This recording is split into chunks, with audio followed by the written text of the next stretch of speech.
Assalamualaikum puan dan tuan.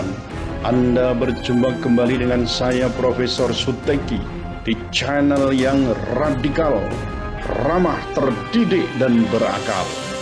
Puan dan tuan dijamin tidak akan merugi mengikuti channel ini, maka jangan lupa untuk subscribe, like, comment, and share.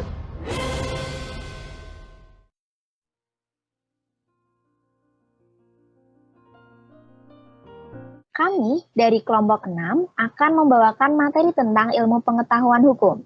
Lalu ada subbahasan yang akan kami bawakan terdiri dari hak dan kewajiban, keadilan, masyarakat hukum, subjek hukum, dan objek hukum. Subbahasan pertama yaitu tentang hak dan kewajiban yang akan dibawakan oleh saya sendiri. Definisi hak adalah wewenang yang diberikan oleh hukum objektif atau hukum yang berlaku umum kepada subjek hukum. Contohnya, wewenang yang diberikan kepada seseorang dalam memiliki tanah dan bangunan yang penggunaannya diserahkan kepada pemilik itu sendiri, dan ia dapat berbuat apa saja terhadap tanah dan bangunan tersebut, asalkan tidak bertentangan dengan kaidah-kaidah yang berlaku. Dalam buku Peter Mahmud Marzuki yang berjudul Pengantar Ilmu Hukum, beliau memberikan beragam definisi hak dari berbagai sudut pandang teori. Terdapat dua teori yang mencoba mendefinisikan hak melalui pendekatan teori hakikat. Yang pertama, teori kehendak. Teori ini dianut oleh mereka yang berpandangan bahwa tujuan hukum memberikan sebanyak mungkin kepada individu kebebasan apa saja atas haknya. Yang kedua, ada teori kepentingan atau kemanfaatan. Teori ini didefinisikan oleh Rudolf van Lering sebagai kepentingan-kepentingan yang dilindungi oleh hukum. J.W. Patton dalam menelaah kedua teori tersebut berpendapat bahwa esensi hak bukanlah kekuasaan yang dijamin oleh hukum, melainkan kekuasaan yang dijamin oleh hukum untuk merealisasikan suatu kepentingan. Lalu ada pula Majors yang sejalan dengan pandangan Patton, yang mendefinisikan hak sebagai suatu kewenangan seseorang yang diakui oleh hukum untuk menunaikan kepentingannya. Lalu ada pandangan Ronald Dworkin tentang hak. Ia mengatakan, rights are best understood as terms over some background justification for political decision that the state a goal for the community as a whole.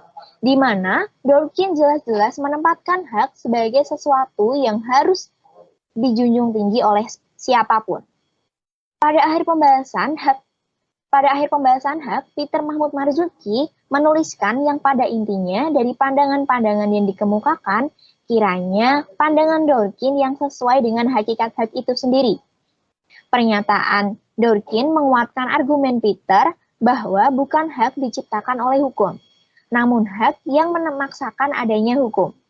Diakui atau tidak oleh hukum, hak itu tetap ada sebagai bagian dari keberadaan manusia itu sendiri. Kemudian materi akan dijelaskan oleh Anissa Desi Syafitri. Waktu dan layar saya persilahkan. Baik, terima kasih atas kesempatannya. Sekarang saya akan menjelaskan mengenai macam-macam hak. Ada 3. Yang pertama, eksistensi hak itu sendiri, yaitu hak orisinil dan hak derivatif. Hak ini sudah melekat pada manusia yang diciptakan satu paket oleh Tuhan Yang Maha Esa. Contohnya adalah hak hidup, hak kebebasan, dan hak milik. Kedua, keterikatan hak dengan kehidupan bernegara, yaitu hak dasar dan hak politik. Hak ini dimiliki oleh setiap orang dan dijamin bebas dari suasana campur tangan negara. Contohnya adalah hak hidup bebas, hak kebebasan, hak keamanan, hak untuk melakukan semua yang tidak merugikan orang lain, dan hak-hak dasar lainnya. Kemudian yang ketiga, ada keterikatan hak dengan kehidupan bermasyarakat, yaitu hak privat yang terdiri dari hak absolut dan hak relatif. Hak privat dibagi menjadi 2 karena 3 hal. Yang pertama, hak absolut dapat diberlakukan kepada setiap orang, sedangkan hak relatif hanya untuk orang tertentu. 2, hak-hak tersebut memungkinkan pemegangnya untuk melaksanakan apa yang menjadi substansi haknya melalui hubungannya dengan orang lain, Ketiga, objek pada hak absolut pada umumnya berupa benda, baik berwujud maupun tidak. Sedangkan objek hak relatif adalah prestasi, yaitu memberikan, melakukan, dan tidak melakukan.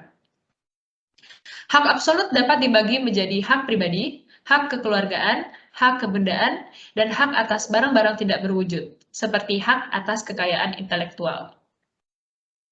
Baik, selanjutnya saya akan menjelaskan tentang privasi termasuk ke dalam hak dasar karena melekat pada aspek eksistensial manusia.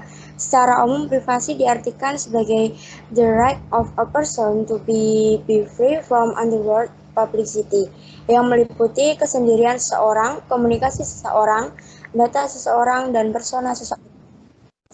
Dalam beberapa kasus yang terjadi, perkembangan teknologi adalah salah satu faktor penyebab terjadinya pelanggaran privasi. Persoalan mengenai penyalahgunaan hak atau misbroke fundraise abuse to choice merupakan persoalan yang krusial untuk dibahas. Suatu adagium kuno yang berbunyi neminem ledit qui sui euret utitur, yang artinya tidak seorang pun dirugikan oleh penggunaan hak. Ada pula ahli hukum Romawi kuno, yaitu Gaius, yang mengatakan male enim nostro eure utinom debimus, yang artinya memang kita tidak boleh menggunakan hak kita untuk tujuan yang tidak baik. Dari kedua ungkapan tersebut dapat disimpulkan bahwa penggunaan suatu hak atau kewenangan harus merupakan suatu tindakan menurut hukum dan tidak merugikan orang lain, yaitu contohnya korupsi. Lalu masuk ke dalam pembahasan mengenai kewajiban. Sederhananya, kewajiban adalah beban yang diberikan oleh hukum kepada orang atau badan hukum. Misal kewajiban seorang PNS untuk membayar pajak penghasilan sesuai dengan ketentuan perpajakan yang berlaku, dan apabila ia tidak melaksanakan kewajibannya, maka ia akan mendapatkan sanksi atau ganjaran dengan kaidah norma yang dilanggarnya. Kemudian akan dilanjutkan oleh rekan saya, Alisa Nofranda. Terima kasih atas kesempatannya. Yang kedua merupakan keadilan. Dalam buku seorang filsuf bernama Aristoteles yang berjudul Retorika dan Etika Nikomesia, ia berpendapat bahwa tujuan hukum itu semata-mata untuk mewujudkan keadilan. Keadilan di sini adalah ius sum sique tribuere, yang artinya memberikan kepada setiap orang apa yang menjadi bagian atau haknya. Ia membagi keadilan menjadi dua bagian, yaitu keadilan komutatif, keadilan yang memandang jasa, dan yang kedua, keadilan distributif, yang mana keadilan yang tidak memandang jasa. Dalam perkembangannya, macam-macam keadilan ini tidak hanya terbatas pada keadilan komutatif dan distributif saja, tetapi juga ada yang disebut dengan keadilan vindikatif, yang mana memberikan ganjaran kepada seseorang atau lebih sesuai dengan kesalahan yang dilakukan. Keadilan kreatif memberikan perlindungan kepada seseorang yang dianggap kreatif dan menghasilkan karya cipta. Kemudian, keadilan protektif yang memberikan bantuan dan perlindungan kepada setiap manusia sehingga tidak seorang pun dapat diperlakukan sewenang-wenangnya. Dan yang terakhir, keadilan legalis, yang mana keadilan yang ingin diciptakan oleh undang-undang.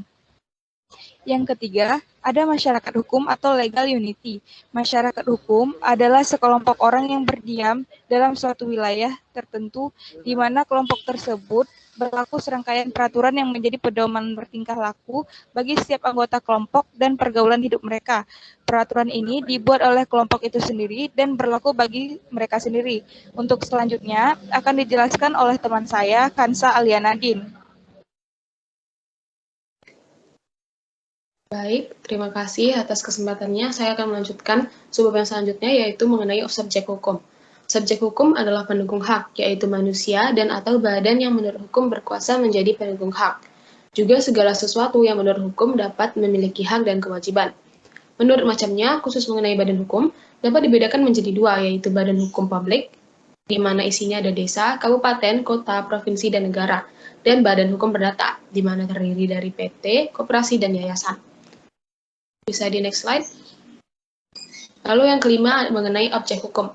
Objek hukum adalah segala sesuatu yang berguna bagi subjek hukum dan dapat menjadi pokok suatu hubungan yang dilakukan oleh para subjek hukum. Dalam bahasa hukum, objek hukum disebut juga hak atau benda yang dapat dikuasai atau dimiliki subjek hukum. Adapun mengenai benda, pada dasarnya sudah diatur pada buku 2 Kitab Undang-Undang Hukum Perdata. Akan tetapi, teori umum mengenai klasifikasi benda adalah teori yang mengklasifikasikan benda gerak dan tidak bergerak, pasal 504 KUH Perdata. Dan teori yang mengklasifikasi benda yang berwujud, contoh tanah, dan benda tidak berwujud, contoh segala hak, pasal 503 KUH Perdata. Bisa di next slide. Selanjutnya adalah suatu benda yang termasuk benda bergerak atau saya ulangi. Suatu benda yang termasuk benda bergerak atau tidak dapat dilihat dari satu sifatnya. Benda bergerak menurut sifatnya dapat dipindahkan dari suatu tempat ke tempat yang lainnya, misal kursi, meja, pulpen, dan lain-lain. Sedangkan benda yang tidak dapat bergerak adalah benda yang tidak dapat dipindahkan, misalnya pohon, kebun, sawah, dan lain-lain. Yang kedua dapat dilihat dari tujuannya, yang pada sifatnya masuk ke dalam pengertian benda bergerak, namun senantiasa digunakan oleh pemiliknya dan dapat menjadi alat tetap pada benda yang tidak bergerak. Contohnya pabrik, yang pada sifatnya benda bergerak, namun alat di dalamnya bersifat tidak bergerak seperti alat penggiling, apitan besi, tong, dan lain-lain. Yang ketiga dapat dilihat dari undang-undang. Benda bergerak menurut undang-undang adalah segala hak atas benda tak bergerak, misalnya hak pakai, hasil, atau benda yang tak bergerak. Benda bergerak karena ketentuan undang-undang adalah segala hak atas benda bergerak, misalnya hak sero, hak pakai atas benda bergerak.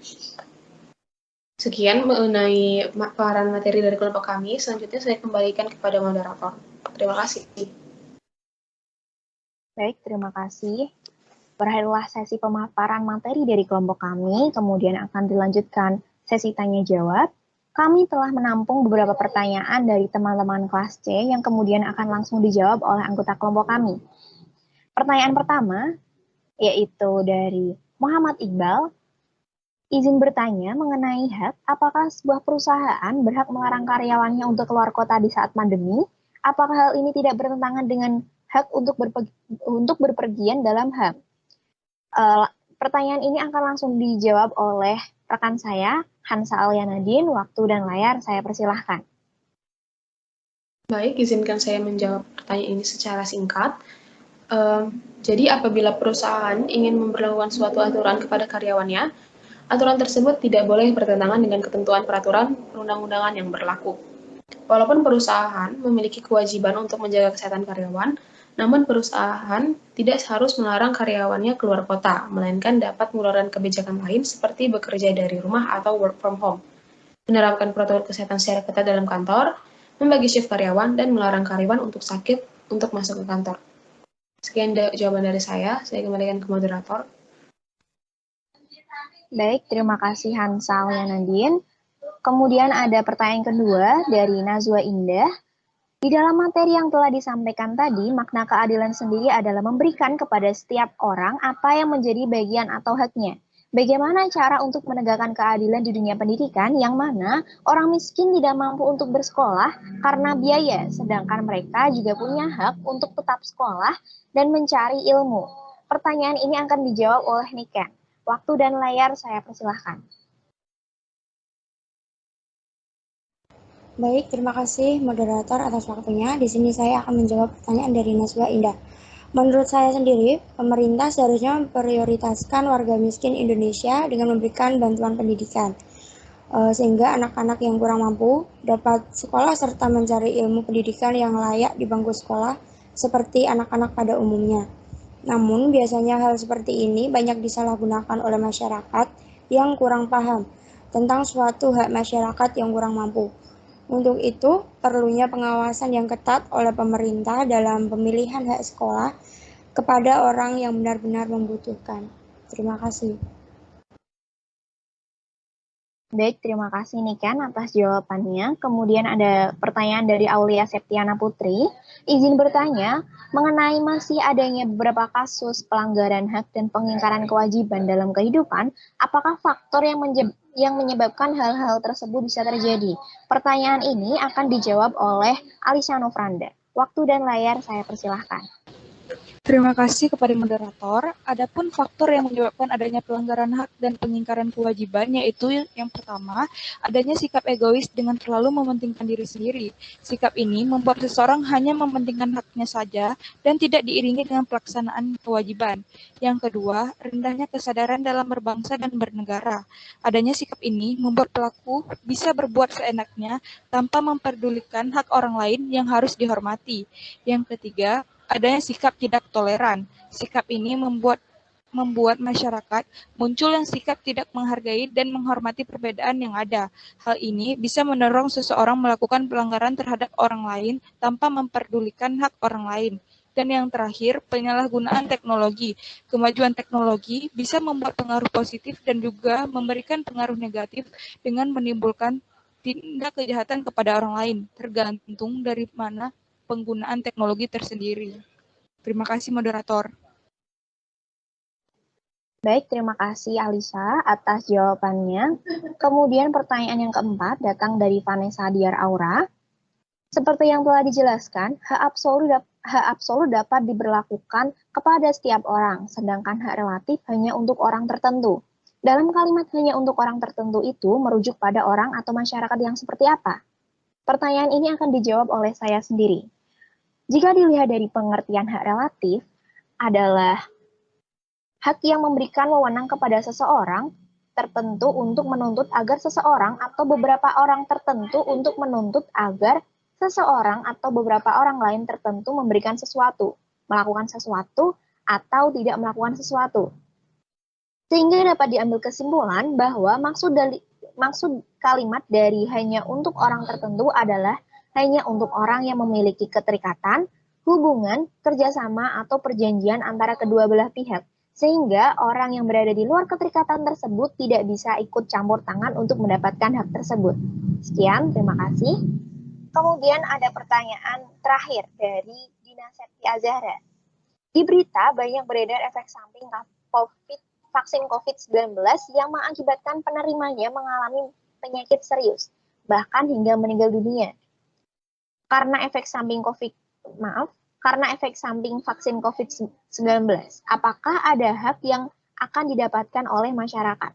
Pertanyaan ini akan dijawab oleh Anissa Desi Syafitri. Waktu dan layar saya persilahkan. Terima kasih moderator atas kesempatannya.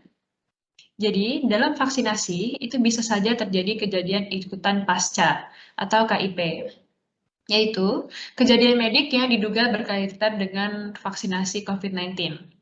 Dalam hal masyarakat mengalami KIP vaksinasi COVID yang membutuhkan pengobatan dan perawatan, masyarakat berhak menerima pelayanan kesehatan sesuai dengan indikasi medis dan protokol pengobatan. Jika mengalami cacat atau kematian, masyarakat berhak menerima kompensasi berupa santunan cacat atau santunan kematian. Terima kasih, saya kembalikan ke moderator. Baik, terima kasih Anissa atas jawabannya. Sekian jawaban yang dapat kami berikan. Semoga materi yang kami sampaikan bermanfaat. Kami memohon maaf bila ada salah kata ataupun perbuatan dalam penyampaian materi yang kami berikan. Sekian, terima kasih. Wassalamualaikum warahmatullahi wabarakatuh.